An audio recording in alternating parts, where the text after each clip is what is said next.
الشيطان الرجيم بسم الله الرحمن الرحيم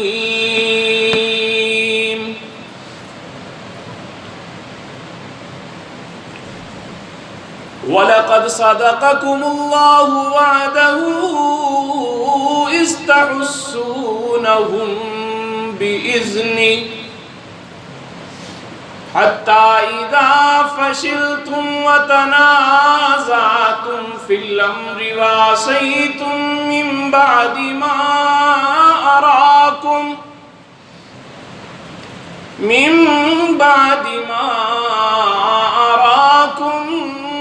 ما تحبون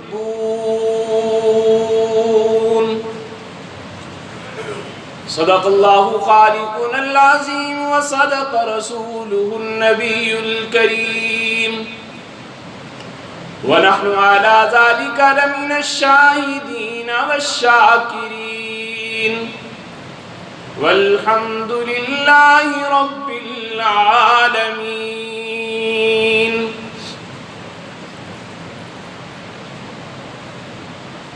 اسلام کی عظمت کے مینارے ہیں صحابہ،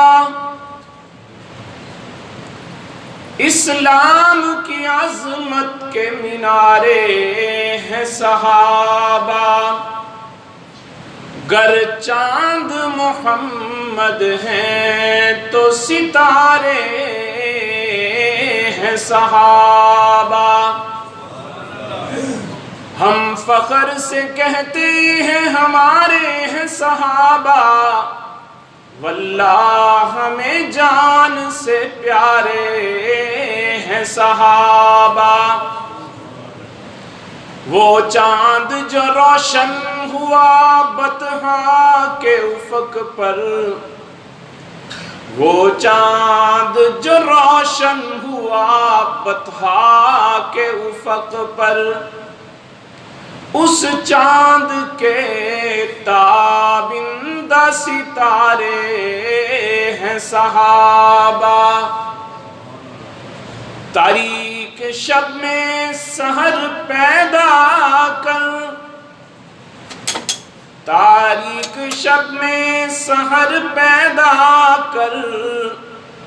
جو دین کے کام آئے وہ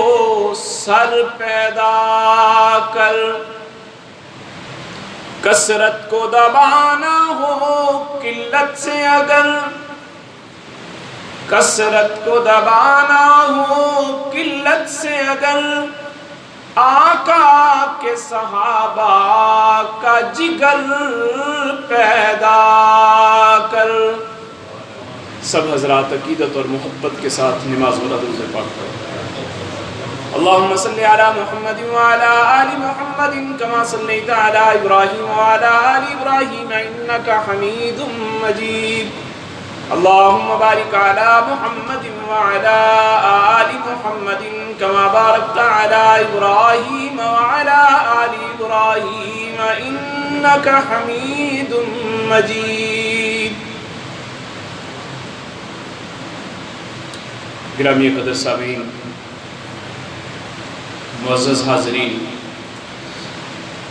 بزرگ و دوستو اور میرے نوجوان ساتھیوں، اسلامی تاریخ کے اعتبار سے یہ شوال المکرم کا مہینہ ہے، اور شوال کے مہینے کے اندر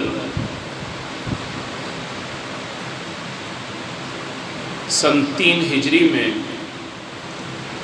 اسلام اور کفر کا ایک عظیم معرکہ جسے غزوہ احد کہا جاتا ہے وہ پیش آیا تھا، اور اس کو آپ حضرات کے سامنے اس موضوع کو رکھنے کا مقصد یہ ہے کہ ہمارے دل میں ایک تو جذبہ جہاد پیدا ہو، اور دوسرا اللہ کے پیارے حبیب امام الانبیاء فخر الانبیاء حضرت محمد مصطفیٰ احمد مصطفیٰ صلی اللہ علیہ وسلم کے صحابہ کی محبت ہمارے دلوں میں پیدا ہو۔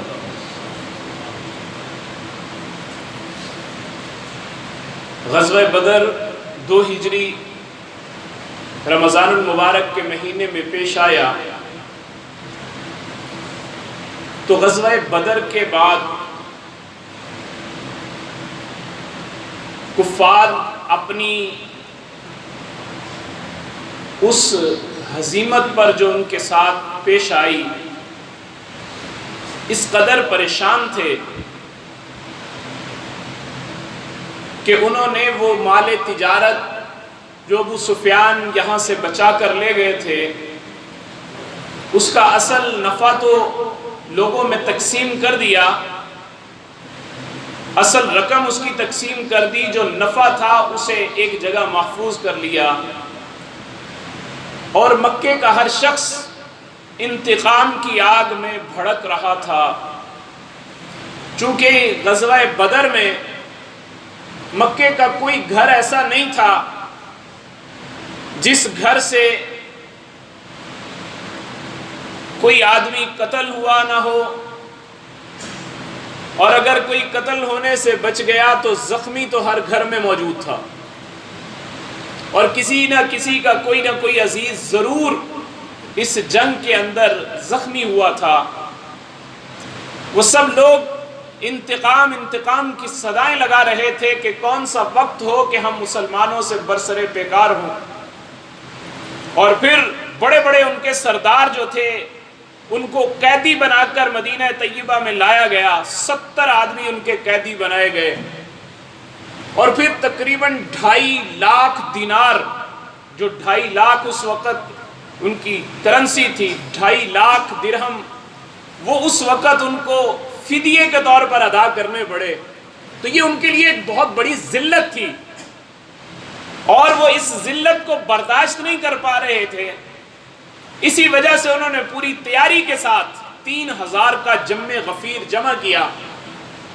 اور جمع کر کے مدینے پر دوبارہ چڑھائی کرنے کا ارادہ کر لیا۔ آقا علیہ السلام کو آقا علیہ السلام کے چچا حضرت عباس رضی اللہ تعالیٰ عنہ نے خط کے ذریعے سے اطلاع دی کہ کفار مکہ آپ پر حملہ آور ہونا چاہ رہے ہیں، آپ اپنی تیاری فرمائیں۔ تو آقا علیہ السلام نے صحابہ کو بلایا، مشورہ کیا، اب آپ کی رائے کیا ہے کہ جنگ ان سے کیسے ہونی چاہیے؟ چونکہ پہلے بدر کا معاملہ ہو چکا تھا، تو اب جو صحابہ کرام رضوان اللہ تعالی علیہ مجمعین بدر میں شریک ہونے سے رہ گئے تھے، اب وہ بڑے بیتاب تھے کہ کون سا موقع ایسا ہو کہ جب وہ اپنے رب کے لیے، اپنے رب کے نام پر اپنی جان کو قربان کرنے کے لیے پیش ہو جائیں۔ اور انہوں نے پھر اللہ کے محبوب نبی علیہ السلام کے سامنے اپنے جذبات کا جب اظہار کیا، کہا کہ یا رسول اللہ، حضرت حمزہ رضی اللہ تعالیٰ عنہ تو کھڑے ہو گئے اور کہنے لگے والذی انزل علیک الکتاب لا اطعم اليوم طعاما حتى اجالدهم بسیفی خارج المدینہ۔ یا رسول اللہ، میں تو اس وقت تک کھانا بھی نہیں کھاؤں گا جب تک کہ میں مدینے سے باہر نکل کر ان کفار سے نبرد آزما نہیں ہو جاتا۔ اب آپ یہ اندازہ کریں کہ ان صحابہ کرام کے دلوں میں اللہ کی محبت کس قدر غالب ہو چکی تھی کہ ہر چیز کو انہوں نے پیچھے پھینکا اور اللہ کے نام پہ کٹ مرنے کو اپنے سامنے رکھا اور کہا کہ یا رسول اللہ، ہم آپ کے قدموں پر نچھاور ہونے کے لیے تیار بیٹھے ہیں اور آپ کی اشاروں کے ہم منتظر ہیں۔ عبداللہ ابن ابی جو منافقین کا سردار تھا، اللہ کے محبوب نبی نے اس سے بھی پوچھا، اس نے کہا جی میری رائے یہ ہے کہ مدینہ میں رہ کر لڑا جائے، باہر نہ نکلا جائے۔ لیکن صحابہ کہنے لگے اگر ہم مدینے میں رہ کر لڑتے ہیں تو ہمارا دشمن ہمیں بزدل سمجھے گا، وہ سمجھے گا کہ انہوں نے ہم سے ڈر کر مدینے کے اندر پناہ لی ہے، اور یہ ہم سے ڈرنے کی وجہ سے مدینے سے باہر نہیں نکلے، یا رسول اللہ ہم مدینے میں رہ کر نہیں بلکہ باہر نکل کر ان سے مقابلہ کریں گے۔ میرے آقا علیہ السلام نے صحابہ کی رائے کو پسند کیا، اپنے جسم پر جمعۃ المبارک کا دن تھا، میرے آقا علیہ السلام نے 2 زرہیں پہنی اور زرہیں پہن کر اللہ کے محبوب نبی علیہ السلام باہر نکلے۔ اور جب صحابہ کرام کو پھر احساس ہوا کہ ہمیں اللہ کے محبوب نبی علیہ السلام کو اتنا زور نہیں دینا چاہیے تھا، تو انہوں نے کہا یا رسول اللہ ہم اپنی بات سے رجوع کرتے ہیں، جیسے آپ کی رائے ہو ہم ویسے لڑنے کے لیے تیار ہیں، ہم نے تو اپنے جذبات کا اظہار کیا تھا۔ میرے آقا علیہ السلام نے پھر ارشاد فرمایا کہ کسی نبی کے لیے یہ جائز نہیں ہے جب وہ جنگ کا لباس پہن لے تو پھر فتح یا شکست اس کا فیصلہ ہونے سے پہلے اپنا جنگ کا لباس نہیں اتار سکتا، اور مدینے میں رہنے کے لیے مجھے لباس جنگ پہننے کی ضرورت نہیں تھی، لہٰذا اب ہم میدان میں جا کر لڑیں گے۔ اب میدان میں جانے کے لیے میرے محبوب کے یار، وفادار، جانثار جب نکلتے ہیں، اب نکلنے کے بعد مدینے سے تھوڑے سے فاصلے پہ گئے، عبداللہ ابن ابی اڑ گیا، کہنے لگا میری رائے نہیں مانی آپ نے، لہٰذا میں اس کو جنگ نہیں سمجھتا، یہ خودکشی ہے، میں واپس جا رہا ہوں۔ ایک اپنے ساتھ 300 افراد کو لیا اور لے کر واپس چلا گیا۔ میرے محبوب علیہ السلام کے ساتھ صرف 700 صحابہ رہ گئے۔ اب یہ 700 کون تھے؟ جو مخلص تھے، جو وفادار تھے، جو اللہ کے محبوب نبی علیہ السلام کے قدموں پر قربان ہونے والے تھے۔ جب میدان کارزار میں اترتے ہیں، غزوہ احد کے اندر جب میدان میں گئے تو میدان میں جا کر میرے محبوب علیہ السلام نے صحابہ سے پوچھا، اپنی تلوار نکالی اور نکال کر کہا من یاخذ ھذا السیف بحقہ، اور میرے صحابہ کون ہے تم میں سے جو میری اس تلوار کو لے کر اس کا حق ادا کرے گا؟ اب ہر صحابی اپنے دل میں یہ تمنا لیے ہوئے ہے کہ کاش دست نبوت سے یہ تلوار مجھے مل جائے۔ ہر صحابی کی یہ خواہش، ہر صحابی یہ چاہتا ہے یہ تلوار مجھے مل جائے۔ لیکن اتنے میں ابو دجانہ رضی اللہ تعالیٰ عنہ کھڑے ہو جاتے ہیں اور کھڑے ہو کر عرض کیا یا رسول اللہ میں اس کا حق ادا کروں گا، ذرا مجھے ارشاد فرما دے اس تلوار کا حق ہے کیا؟ حضرت ابو دجانہ نے جب یہ کہا، میرے آقا علیہ السلام نے فرمایا ان یضرب بہ العدو حتی ینحنی، اس تلوار کا حق یہ ہے کہ اسے دشمن پر ایسے چلایا جائے کہ یہ تلوار ٹیڑھی ہو جائے، یہ تلوار ٹیڑھی ہو جائے۔ کہا یا رسول اللہ آپ کا خادم ابو دجانہ اس مقصد کے لیے حاضر ہے، اپنی تلوار مجھے دیجئے۔ میرے آقا نے ابو دجانہ رضی اللہ تعالیٰ عنہ کو وہ تلوار دی۔ تلوار لینے کے بعد حضرت ابو دجانہ رضی اللہ تعالیٰ عنہ، آپ کا ایک سٹائل تھا، ایک خاص طریقہ کار تھا، آپ اپنے جب جنگ کے لیے تیار ہوتے تھے تو سرخ عمامہ اپنے سر پر باندھ لیتے تھے، اور باندھنے کے بعد آپ ان دشمنوں کی صفوں میں اور اپنی صفوں کے بیچ میں یوں چکر کاٹنے لگے اور یوں چھاتی چوڑی ہے اور یوں اکڑ کر چل رہے ہیں۔ اللہ کے محبوب نبی علیہ السلام نے جب ابو دجانہ کو یہ دیکھا، اب اکڑتے کیوں نہ جن کے ہاتھ میں دست نبوت سے تلوار آ چکی تھی، اللہ کے محبوب نبی علیہ السلام نے اپنے دست مبارک سے جن کے ہاتھ میں تلوار بھی دی اور جن کو تھپکی بھی دی، اب وہ تلوار کو لے کر یوں اکڑ کے چل رہے ہیں۔ میرے آقا نے فرمایا او میرے صحابہ ذرا دیکھنا، یہ ابو دجانہ کی جو چال ہے یہ اللہ کو پسند نہیں ہے، یہ اللہ کو محبوب نہیں ہے، لیکن جس موقع پر ابو دجانہ یہ چال چل رہا ہے یہ موقع ایسا ہے کہ اس موقع پر یہ چال اللہ کو بھی محبوب ہے اور اللہ کے محبوب کو بھی محبوب ہے، اس لیے کہ یہ چال اپنے لیے نہیں ہے، اپنے تکبر کے لیے نہیں ہے، بلکہ یہ چال اس لیے ہے کہ میں اپنے اللہ کے نام کی بلندی کے لیے، اپنے اللہ کے نام کو بلند کرنے کے لیے میں میدان میں کود رہا ہوں، میں اللہ کے نام کی بلندی کے لیے اپنی چھاتی کو چوڑا کر کے چل رہا ہوں۔ اللہ کے محبوب نبی علیہ السلام نے فرمایا جس موقع پر ابو دجانہ نے اس چال کو اختیار کیا ہے یہ موقع ایسا ہے کہ اس موقع پر اللہ بھی اس چال کو پسند کرتے ہیں اور اللہ کے محبوب بھی اس چال کو پسند کرتے ہیں۔ اور جب میدان میں آئے تو ابھی جنگ شروع نہیں ہوئی، حضرت عبداللہ بن جہش، میں بتا رہا ہوں کہ جذبہ شہادت کس قدر ان کے اندر سرایت کر چکا تھا، وہ ہماری طرح مجاور نہیں تھے، وہ مجاہد تھے، اللہ کے محبوب نبی علیہ السلام کے قدموں پر قربان ہونے والے تھے۔ حضرت عبداللہ بن جہش حضرت سعد بن ابی وقاص سے کہتے ہیں آؤ سعد ہم دونوں، یہ جنگ کا موقع ایسا ہے، اس موقع پر اللہ دعاؤں کو قبول کرتے ہیں، آج ہم چلتے ہیں، آج میں دعا کرتا ہوں تم آمین کہنا، تم دعا کرو گے میں آمین کہوں گا، دونوں ایک طرف کو چلے جاتے ہیں اور آنسوؤں کی برسات کے اندر حضرت سعد بن ابی وقاص پہلے دعا مانگتے ہیں، ہاتھوں کو بلند کرتے ہیں اور بلند کر کے کہتے ہیں اے اللہ ہم تیرے نام پہ کٹنے کے لیے نکلے ہیں، تیرے نام پہ مرنے کے لیے نکلے ہیں، تیرے دشمن سے نبرد آزما ہونے کے لیے نکلے ہیں، آج جس دشمن سے ہمارا مقابلہ ہے وہ دشمن تیرا دشمن ہے، تیری دشمنی کی وجہ سے اس کے مقابلے میں آئے ہیں، ہاتھوں کو بلند کر کے کہتے ہیں کہ مولا ہمیں آج میرا مقابلہ ایک سخت دشمن سے ہو اور وہ مجھ پر حملہ آور ہو، میں اس پر حملہ آور ہوں، اور اس کے بعد وہ دشمن مجھ پر، میں اس دشمن پر غلبہ پالوں اور غلبہ پانے کے بعد میں اس کو قتل کر دوں، اس کا مال غنیمت چھین کر اللہ کے محبوب نبی علیہ السلام کے پاس جمع کروا دوں، یا اللہ میری اس دعا کو قبول کر۔ حضرت عبداللہ بن جہش نے اس پر آمین کہا، اور اس کے بعد باری آئی حضرت عبداللہ بن جہش کی، آپ دعا کے لیے ہاتھ اٹھاتے ہیں اور دعا کے لیے ہاتھ اٹھا کے کہا اے اللہ آج میرا ایک ایسے سخت دشمن سے مقابلہ ہو جو مجھ پر غالب آ جائے اور مجھ پر غالب آ کر مجھے قتل کر دے، میرے جسم کے ٹکڑے ٹکڑے کر دے، میرے کان الگ کر دے، میری زبان الگ کر دے، میرے جسم کو الگ الگ حصوں میں تقسیم کر دے، اور پھر قیامت کے دن میں اسی کٹے ہوئے جسم سے، پھٹے ہوئے جسم سے تیرے سامنے حاضر ہوں، تو مجھے پوچھے کہ اے عبداللہ تو کیا لے کے آیا، میں کہوں مولا میں تیرے نام پہ اپنی جان کو کٹوا کے آیا، میں تیرے نام پہ اپنے جسم کے ٹکڑے ٹکڑے کروا کے آیا، اے مولا تو کہے صدقتا، اے عبداللہ تو نے سچ کہا، مولا کریم میری اس دعا کو قبول کر۔ حضرت سعد بن ابی وقاص کہتے ہیں کہ میں نے ان کی دعا پر آمین کہا اور پھر فرمانے لگے میری دعا سے، سعد بن ابی وقاص فرماتے میری دعا سے عبداللہ بن جہش کی دعا بہت افضل تھی،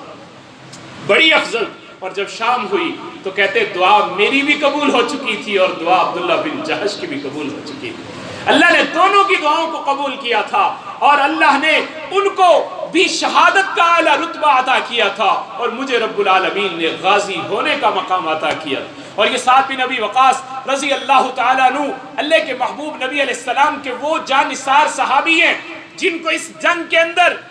شریک ہونے کا موقع اللہ نے دیا، نہ صرف شریک ہوئے بلکہ اللہ نے یہ اعزاز بھی دیا، اور ان کے بھائی عتبہ بن ابی وقاص یہ دشمنوں کی طرف سے میدان میں اترے ہوئے تھے، اللہ کے محبوب نبی علیہ السلام کو اس جنگ میں جو زخمی کرنے والے تھے ان میں عتبہ بن ابی وقاص بھی تھا، اور حضرت سعد بن ابی وقاص فرماتے ہیں جتنا میں اس موقع پر اپنے بھائی کے خون کا پیاسا تھا عتبہ بن ابی وقاص کا جس نے میرے محبوب کو زخمی کیا تھا، فرمایا میں کسی کا خون کو اتنا پیاسا نہیں تھا جتنا میں اپنے بھائی کے خون کا پیاسا، اس لیے کہ اس نے میرے محبوب کو زخمی کیا تھا، اس نے میرے محبوب کو زخمی کیا تھا، میرے محبوب کے جسم اقدس سے خون نکل آیا تھا۔ حضرت سعد بن ابی وقاص کو اللہ کے محبوب نبی علیہ السلام نے اپنی تلواریں، اپنے تیر حضرت سعد بن ابی وقاص کے ترکش میں ڈالے اور کہا ارمی فداک ابی و امی، ساری دنیا حضور سے کہتی ہے یا رسول اللہ میرے ماں باپ آپ پر قربان ہو جائیں، یا رسول اللہ میرے ماں باپ آپ پر قربان ہو جائیں، لیکن تاریخ میں واحد شخصیت حضرت سعد بن ابی وقاص رضی اللہ تعالیٰ عنہ ایسے صحابی ہیں جن کو اللہ کے محبوب نبی یہ کہہ رہے ہیں اے سعد تو تیر چلا، تجھ پر میں محمد الرسول اللہ کے ماں باپ قربان ہوں۔ کیسا اعزاز، کیسا اعزاز کہ حضرت سعد بن ابی وقاص پھر ترکش سے تیر نکالتے، دشمنوں پر تیر پھینکتے، اللہ نے یہ اعزاز دیا۔ اور صحابہ کو جو صحابی پاس سے گزرتے اللہ کے محبوب نبی فرماتے اپنے تیر سعد بن ابی وقاص کے ترکش میں پھینک دو، اپنے تیر اس کے پاس پھینک دو، بڑے زبردست تیر انداز تھے، اور یوں دشمن کے سامنے آپ نے ایسا مقابلہ کیا اور اللہ کے محبوب نبی علیہ السلام کا دفاع کیا۔ اور اسی جنگ میں حضرت طلحہ رضی اللہ تعالیٰ عنہ اللہ کے محبوب نبی علیہ السلام کو جب آپ کو دشمنوں نے زخمی کیا تو زخمی کرنے کے بعد اللہ کے محبوب نبی علیہ السلام کو سہارا دے رہے۔ اچھا، اللہ کے محبوب نبی علیہ السلام کو زخمی کرنے کا جو واقعہ پیش آیا، آپ اندازہ کریں کہ میرے محبوب علیہ السلام کتنے رحمت للعالمین ہیں۔ اللہ نے کہا میرا محبوب آپ رحمت للعالمین ہیں۔ میرے محبوب علیہ السلام نے صحابہ کا ایک دستہ اپنی جنگی چال کے طور پر ایک پہاڑ کے اوپر بٹھایا تھا 50 تیر اندازوں کا دستہ، اور وہ 50 تیر انداز آج ایک پروپیگنڈا چلتا ہے، لوگ کہتے ہیں جی صحابہ پہاڑ سے اتر آئے مال غنیمت اکٹھا کرنے کے چکر میں، مال غنیمت اکٹھا کرنے کے لیے صحابہ پہاڑ سے اتر آئے، صحابہ نے مال غنیمت کو ترجیح دی۔ اور میرے محبوب علیہ السلام نے صحابہ سے یہ کہا تھا، وہ ایک صحابہ کی اجتہادی غلطی تھی کہ وہ اوپر سے اللہ کے محبوب نے فرمایا تھا کہ نیچے نہیں اترنا، اگرچہ ہمارے جسموں کو کبے نوچ کے لے جائیں، اوپر سے نہ اترنا۔ اب صحابہ نے یہ سمجھا کہ یہ بات ہمیں اس لیے کہی جا رہی ہے کہ جب تک ہمیں فتح نہیں ہو جاتی، اب تو ہمیں فتح ہو چکی ہے، دشمن کے قدم میدان سے اکھڑ چکے ہیں، صحابہ اس لیے اس پہاڑ سے نیچے اتر آئے، اور نیچے اتر کر صرف 10 صحابی اوپر بچے، باقی نیچے اتر آئے۔ اور آج کچھ لوگ پروپیگنڈا کرتے ہیں کہ صحابہ تو مال غنیمت اکٹھا کرنے کے چکر میں نیچے آ گئے۔ تو میرے بھائی، صحابہ مال غنیمت کے اکٹھا کرنے کے چکر میں نہیں آئے تھے، صحابہ تو وہ مال غنیمت جمع کرنے کا جو ثواب ہے اس ثواب کو حاصل کرنے کے چکر میں نیچے آئے، اس لیے کہ وہ مال غنیمت اللہ کے محبوب نبی علیہ السلام کے پاس جمع ہوتا تھا۔ ایسا نہیں تھا کہ جس نے جو مال غنیمت اٹھا لیا وہ اسی کو لے کر اپنے گھر بھاگ گیا، ایسا نہیں تھا، بلکہ وہ مال غنیمت اللہ کے محبوب نبی علیہ السلام کے پاس جمع ہوتا تھا۔ صحابہ اس مال غنیمت کا ثواب جمع کرنے کے لیے کہ ہمیں جنگ کا ثواب بھی مل گیا، اب ہمیں مال غنیمت کے جمع کرنے کا ثواب بھی مل جائے۔ اور میرے آقا علیہ السلام جب زخمی ہوئے، آپ کے جسم اقدس سے خون بہنے لگا، میرے آقا علیہ السلام نے اپنے خون کو صاف کیا۔ ایک روایت میں آتا ہے میرے آقا علیہ السلام نے اپنا خون زمین پر نہیں گرنے دیا۔ صحابہ نے پوچھا تو میرے آقا نے فرمایا کہ میرا خون اگر زمین پر گر جاتا تو ان لوگوں پر عذاب آ جاتا، اس لیے کہ اللہ کے محبوب کا یہ مبارک خون جب زمین پر گرتا ہے تو پھر اللہ اس قوم سے ضرور انتقام لیتے ہیں۔ میرے محبوب کی رحمت للعالمین کا تقاضا ہے کہ دشمن مقابلے میں بھی آیا ہوا ہے، پھر بھی میرے محبوب ان کے لیے یہ دعائیں کر رہے ہیں، اللہم اغفر لقومی فإنہم لا یعلمون، اے اللہم اہدی قومی، اے اللہ میری قوم کو ہدایت دے دے، یہ مجھے جانتے نہیں ہیں میں کون ہوں۔ حضرت طلحہ رضی اللہ تعالیٰ عنہ حضور کو سہارا دیتے ہیں، آپ پہاڑ پر چڑھنے لگے، زخموں کی وجہ سے آپ اوپر نہ چڑھ سکے، حضرت طلحہ نیچے بیٹھ گئے، میرے آقا نے ان پر قدم رکھا اور رکھنے کے بعد پہاڑ پر چڑھے، اور ساتھ ہی میرے محبوب نے فرمایا اوجبت طلحہ، اے طلحہ تو نے اپنے اوپر جنت کو لازم کر لیا، آج تو نے جنت کو اپنے اوپر لازم کر لیا۔ لاؤ دنیا والوں ایسے دیوانے کہیں سے، لاؤ کہیں سے ایسے مستانے، لاؤ کہیں سے ایسی عشق کی تاریخ رقم کرنے والے، اپنی جانوں کے نذرانے پیش کرنے والے۔ حضرت ابو بکر رضی اللہ تعالیٰ عنہ کہا کرتے تھے ذالک اليوم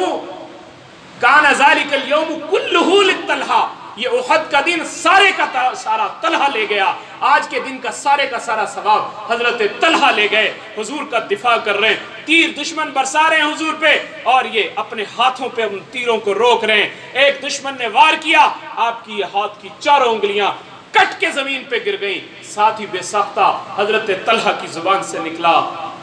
حسن، اچھا ہوا کہ میرے جسم کا یہ انگلیاں اللہ کے راہ میں قربان ہو گئی، نبی کا دفاع کرتے ہوئے میری انگلیوں نے قربانی پیش کر دی ہے، اللہ کے حضور میری انگلیاں قربان ہو گئی۔ فرمایا حسن، اچھا ہوا میری انگلیاں اللہ کی راہ میں قربان ہو گئی۔ یہ جملہ میرے آقا کے کانوں میں پڑا، میرے آقا نے فرمایا اے طلحہ اگر تو حسن کی جگہ بسم اللہ کہہ دیتا، اگر تو حسن کی جگہ بسم اللہ کہہ دیتا، لو قلت بسم اللہ لرفعتک الملائکۃ والناس ينظرون الیک حتی تلج بک فی جو السماء۔ اے طلحہ اگر تیری زبان سے یہاں حسن کی جگہ بسم اللہ نکل جاتا تو فرشتے تجھے یوں ہی اٹھاتے آسمانوں پہ لے جاتے، لوگ اپنی آنکھوں سے تجھے آسمان پہ چڑھتا ہوا مشاہدہ کر لیتے۔